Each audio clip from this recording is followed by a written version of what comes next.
Assalamualaikum warahmatullahi wabarakatuh. Selamat pagi semuanya dan apa kabar? Semoga hari ini bisa menjadi hari yang sangat indah dan bahagia untuk kita semua dalam rangka belajar Windows Phone. Baik, pada kesempatan kali ini saya akan berbagi pengalaman atau berbagi sedikit pengetahuan tentang bagaimana membuat aplikasi dalam Windows Phone. Setelah kemarin kita mencoba membuat aplikasi Windows Phone, sekarang saya akan mencoba mengulangi kembali untuk mengingatkan kembali teman-teman bagaimana membuat sebuah aplikasi Windows Phone yang secara terstruktur. Nah, pada kali ini ada 6 poin yang akan kita kerjakan pada sesi video kali ini. Yang pertama itu kita bagaimana membuat sebuah aplikasi, kemudian kita akan sedikit mengenal tentang IDE atau Integrated Development Environment Visual Studio, kemudian Designer dan Summary Editor, bagaimana drag and drop. Kalau kemarin kita ngetik sendiri di Summary Editor dan sekarang kita akan mencoba untuk drag and drop, kemudian bagaimana mengubah properties, kemudian relasi antara SAML dan Secrets, dan bagaimana cara menjalankan dan menghentikan aplikasi. Ya, baik, sekarang mari kita buka Visual Studio. Pada training video kali ini saya menggunakan Visual Studio 2012 for Windows Phone. Kemungkinan nanti ada beberapa tampilan yang berbeda dengan yang punya teman-teman yang memakai Visual Studio Express 2010. Baik, yang pertama kita lakukan untuk membuat sebuah aplikasi, yang pertama itu kita bisa membuat aplikasi dari sini, New Project, atau kita membuat aplikasi dari klik File, New Project. Ini sama saja, kita klik ini. Waduh, mohon maaf ini agak lama. Atau juga kita bisa dari sini, New Project.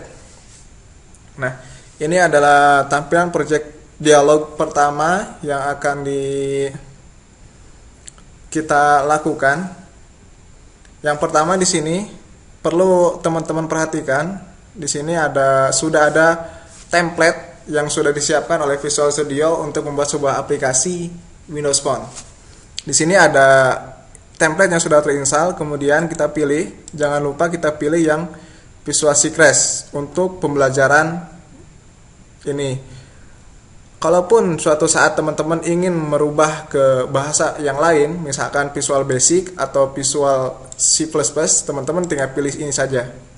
Tapi untuk sementara jangan lupa teman-teman untuk memilih Visual Secrets. Ingat, memilih Visual Secrets. Kemudian di sini ada tampil Windows Phone Application template, kemudian ada Windows Phone Databound Application, ada Windows Phone Class Library, ada Windows Phone Panorama app. Ini ke depan kita akan pelajari beberapa template-template yang sudah disiapkan oleh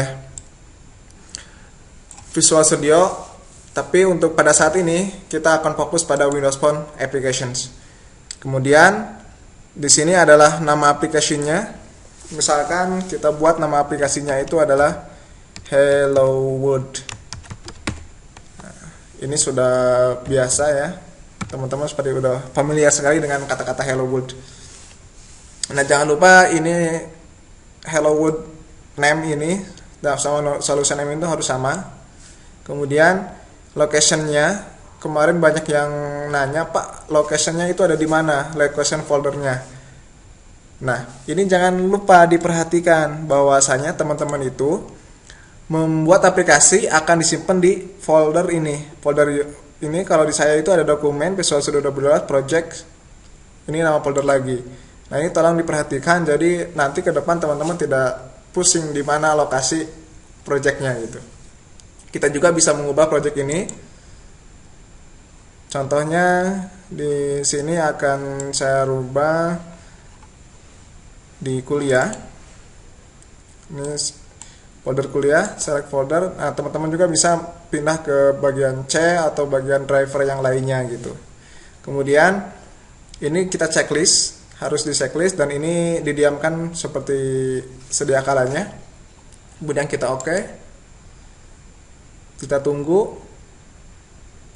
Nah, ketika ada Windows Phone Application dialog seperti ini, maka kita harus menentukan pilihan mau OS 71 atau OS 8. Perlu diingat bahwasanya ketika kita membuat aplikasi untuk Windows Phone OS 7.1, maka kemungkinan besar itu akan berjalan pada Windows Phone OS 8. Tapi kalau kita membuat sebaliknya, kita memilih Windows Phone OS 8.0, itu kemungkinan besar tidak akan berjalan di versi sebelumnya gitu. Jadi kalau kita membuat di versi yang lebih kecil, maka di versi yang lebih besar itu akan berjalan. Jadi seperti itu catatannya. Maka dari itu, untuk training video ini saya pilih untuk Windows Phone OS 71. Kita klik, kemudian kita oke.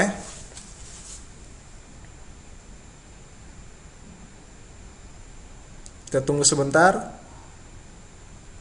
Ini tergantung pada kualitas laptop teman-teman atau komputer teman-teman. Semakin bagus kualitas atau spesifikasinya, maka ini akan semakin cepat. Nah, di sini kita tunggu sebentar, sudah terbuat.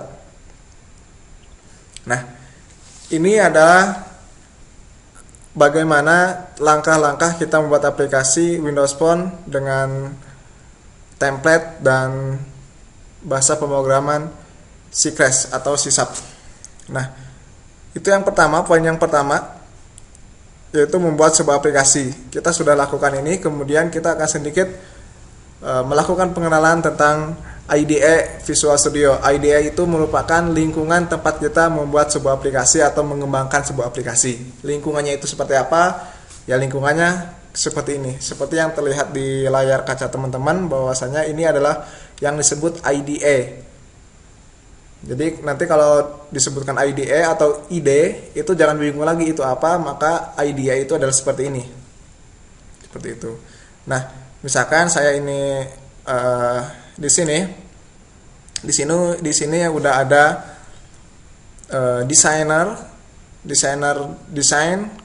atau designer block, kemudian di sini ada SAML editor, kemudian di sini ada solution explorer sama properties block, kemudian di sini ada toolbox. Nah, perlu kita pelajari satu persatu. Yang pertama, kita di sebelah kiri itu ada toolbox. Nah, toolbox ini merupakan tools yang sering kita perlukan untuk membuat sebuah aplikasi. Nah, toolbox ini bisa kita pin supaya tidak hilang-hilang gitu, selalu ada di sini. Tapi kalau misalkan teman-teman ingin auto hide, ya silahkan dipilih ini. Seperti itu. Toolbox di sini. Di sini ada banyak. Kemudian di sini adalah design block. Di sini sudah terlihat contoh device atau contoh real device-nya gitu. Seperti itu. Kemudian di sini adalah SAML editornya. Jadi ketika kita merubah di SAML editor, maka di sini akan berubah. Begitu juga sebaliknya, ketika kita merubah di design block, maka yang di SAML editor itu akan kita berubah. Seperti yang sudah saya jelaskan kemarin di tutorial sebelumnya yang berbentuk textbook. Kemudian ini adalah Solution Explorer. Kita lihat di sini judulnya itu Solution Explorer. Jadi ketika nanti suatu saat kita mendengar atau mengatakan Solution Explorer, maka kita sudah harus tahu bahwasannya Solution Explorer ini itu adalah bagian yang sebelah sini atau bagian managing project file. Di sini semua file project ada di sini, ada di Solution Explorer. Kemudian ini adalah properties block. Jadi properties block ini merupakan blok untuk atau Windows untuk mengubah properties dari elemen-elemen yang sudah kita masukkan ke sini. Kalau misalkan contohnya seperti ini, page name. Nah, di sini name-nya apa, kemudian teksnya di sini kan page name. Nah, seperti itu. Jadi ini mirip-mirip kayak PB. Seperti itu. Kemudian kalau misalkan di sini tidak ada Solution Explorer, kemudian tidak ada properties dan tidak ada toolbox, maka teman-teman bisa memunculkannya dengan memilih menu view. Nah, di sini tinggal pilih saja. Ada toolbox, ada solution explorer, kemudian ada properties Windows, ataupun kalau misalkan masih kurang, silakan teman-teman pilih yang other Windows. Di sini teman-teman bisa memilih atau memunculkan yang lainnya, seperti itu. Nah, kemudian di antara design block dan SAML editor, kita juga bisa mengatur ini gitu. Kalau misalkan saya ingin memindahkan design block ke kanan dan yang sama editor ke kiri, kita tinggal pilih yang ini saja, klik. Ini akan segera berubah. Kemudian kalau misalkan kita coba klik lagi, kemudian di sini kita lihat di sini hanya ada sama editor. Kalau kita klik 2 kali di sini, maka yang muncul itu hanya sama editor saja. Nah, jadi kalau misalkan teman-teman ingin lebar, ya tinggal pilih yang tadi saja. Nah, yang ini. Nah, kalau kita pilih yang desain aja, kita klik yang ini 2 kali. Nah, ini hanya ada desain saja. Kalau misalkan kita ingin memunculkan dua-duanya, maka kita bisa pilih yang ada di sini, vertical split, atau kita pilih yang horizontal split. Nah, di sini.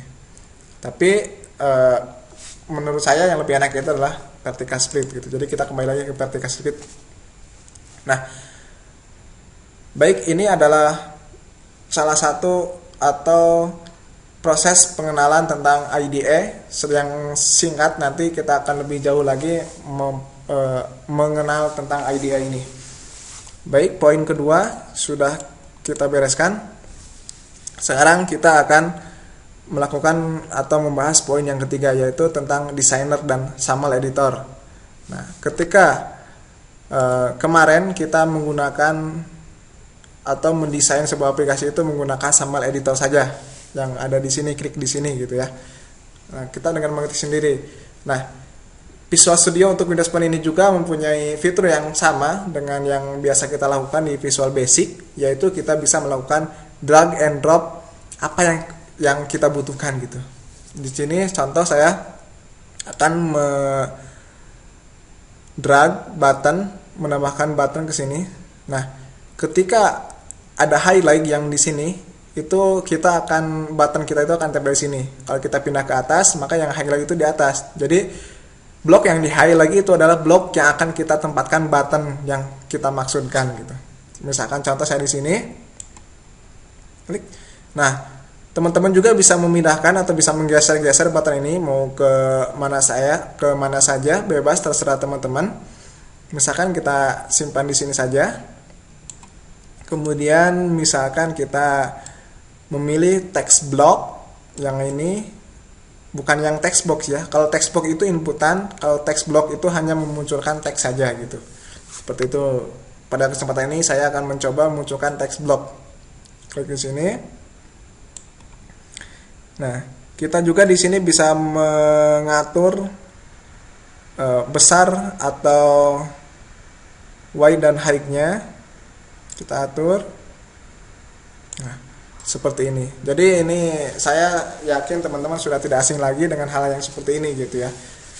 Nah, sekarang kalau kemarin kita merubah dari sini, sekarang kita akan coba-coba merubah lewat sini. Nah, ketika kita klik button ini, maka yang di SAML ini akan di highlight. Ini agak abu-abu, warnanya itu agak abu-abu, jadi agak di highlight gitu. Jadi kalau misalkan kita mau lewat sini ya tinggal klik ini, kemudian cari yang highlight. Nah, kalau kita lihat ini, klik yang di highlight itu yang text blocknya gitu, yang ini. Kita tinggal bisa ngerubah lewat SAML editornya ini.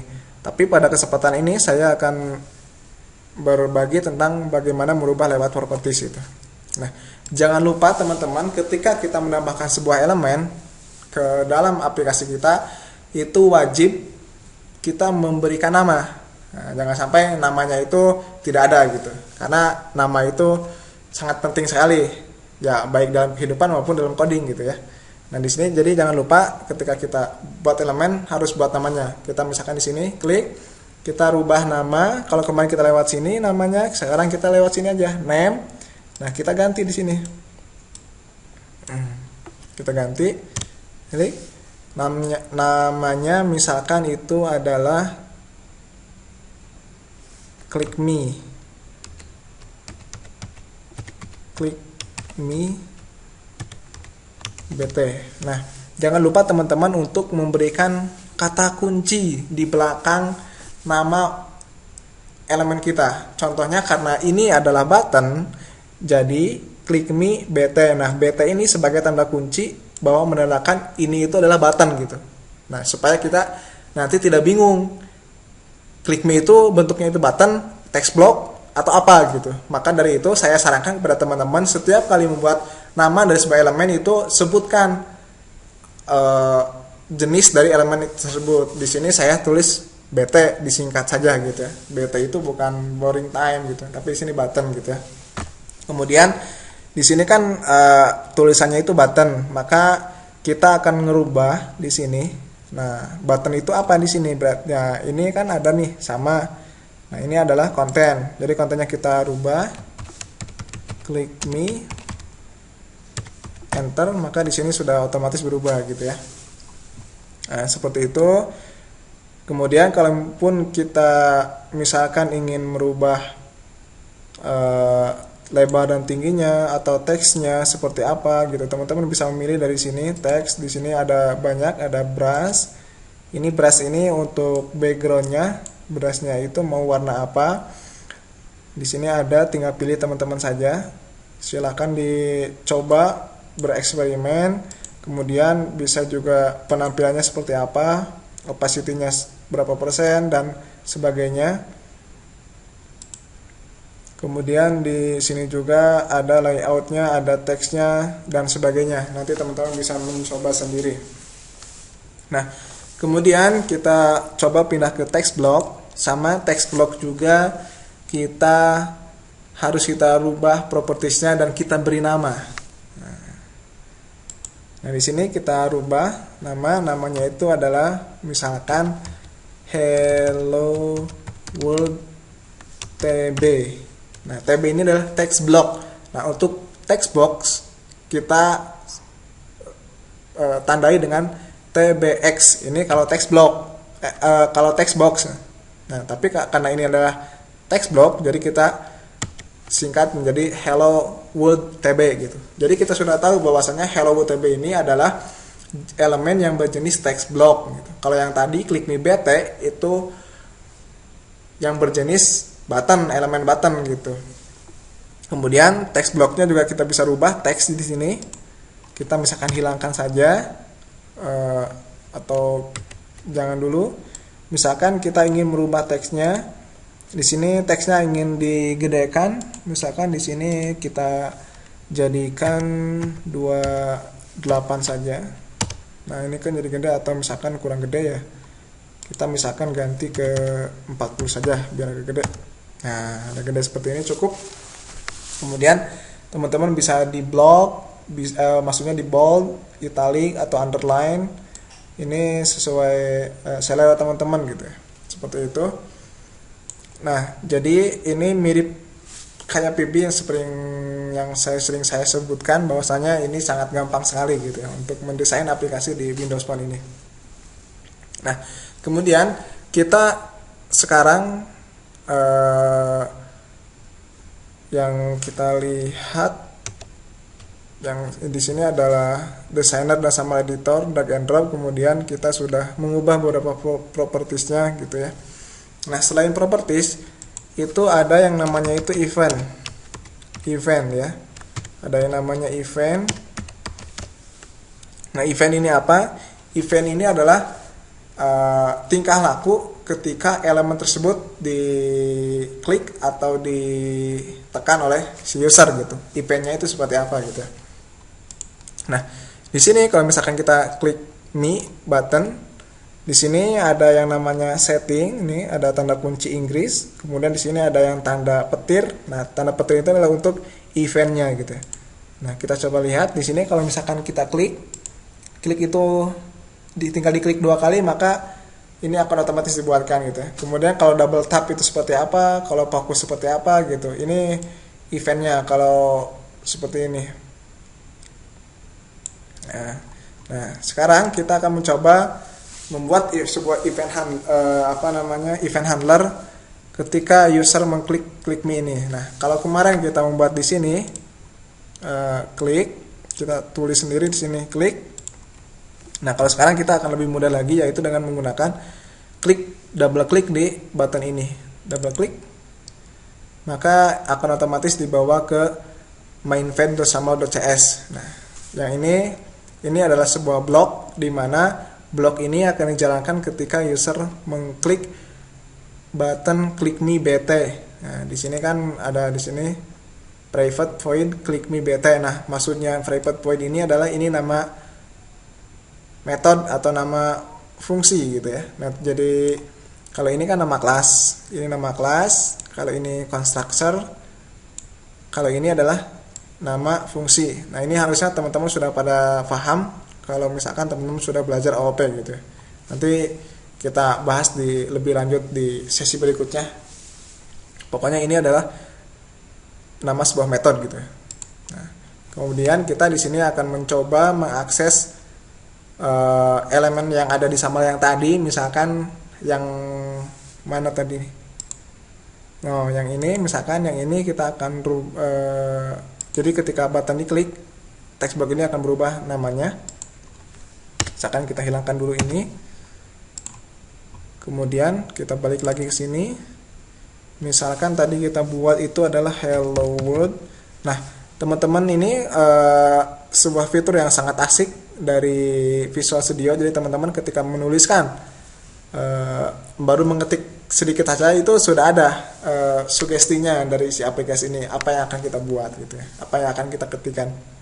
Sini ada dua, kita tinggal pilih saja yang ini. Tadi kita sudah buat ini, namanya itu hello world tb gitu ya.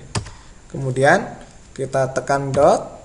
Di sini kita tinggal ketikkan T, maka sudah ada muncul yang mana yang di sini. Nah, tinggal dipilih aja di sini. Jadi teman-teman tidak usah ngetik panjang lebar gitu ya. Tinggal dipilih teks, kemudian sama dengan di sini sama dengan hello world. Nah, seperti ini. Seperti itu gitu ya. Jadi ini adalah hubungannya itu bagaimana seperti yang kemarin saya sebutkan bahwasanya SAML dan file .cs ini sangat erat sekali hubungannya gitu. Setiap file SAML itu pasti memiliki file CS-nya gitu, karena SAML ini adalah bagian view-nya, yang ini bagian view-nya, kemudian yang CS ini saya ulangi, ini adalah sebagai controller-nya atau sebagai kode yang mengontrol bagian view yang ini gitu. Jadi semua business logic-nya itu ada di file samal.cs gitu ya. Seperti itu. Kemudian setelah ini tadi bahwasanya relasi antara samal dan cs itu seperti apa gitu. Jadi ketika orang mengklik atau berinteraksi dengan aplikasi kita lewat file samal, maka itu akan dihandle oleh file si cs atau si crash-nya gitu ya. Nah, kemudian sekarang yang terakhir, kita bagaimana cara menjalankan dan men-setup aplikasi gitu. Sekarang mari kita coba. Nah, di sini teman-teman jangan lupa, di sini ada, ini kalau misalkan mau pakai device gitu ya, teman-teman tinggal pilih ini. Tapi karena sekarang device-nya tidak ada, jadi kita pilih yang emulator 71. Kemungkinan ini bagian ini akan berbeda dengan yang memakai Visual Studio 2010 gitu. Pokoknya pilih aja yang emulator 71 gitu ya. Seperti itu, klik. Tapi nanti kalau misalkan teman-teman ingin pilih yang lainnya ya silahkan, terserah teman-teman gitu ya. Kita misalkan pilih yang ini emulator 7.1, kemudian kita tekan ini, tekan yang ini, atau kita bisa menekan F5, atau juga kita bisa menekan project